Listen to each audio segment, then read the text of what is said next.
Двойные штрафы для работодателей за плохие условия труда. Новые поправки в Трудовой кодекс требуют аттестации каждого рабочего места на вредных производствах, а не всего предприятия, как раньше. Со следующего года правила станут еще строже. Об охране труда и ответственности работодателей расскажет Сергей Толмачев.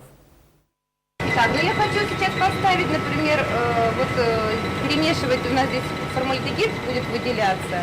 Татьяна заведует участком лаборатории, где работают с вредными веществами. Поэтому здесь мощная вентиляция, а столы оборудованы средствами защиты. Но если непосредственно близость, то лучше надеть респиратор, он у меня лежит на рабочем месте. Как только я начну эксперимент включить, подниму температуру, я обязательно это сделаю.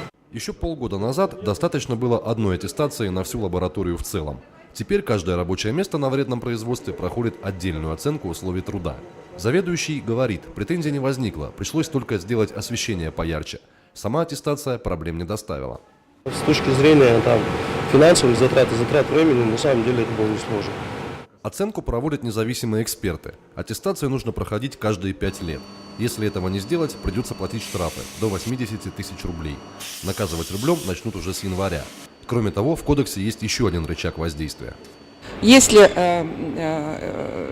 работодатель не приводит условия труда требованиям нормативным, то тарифы фонда социального страхования увеличиваются для него. Вот сейчас, допустим, 4% за вредные условия платят, то там к 2015 году это будет 9%. В прошлом году в нашей области на производстве погиб 31 человек.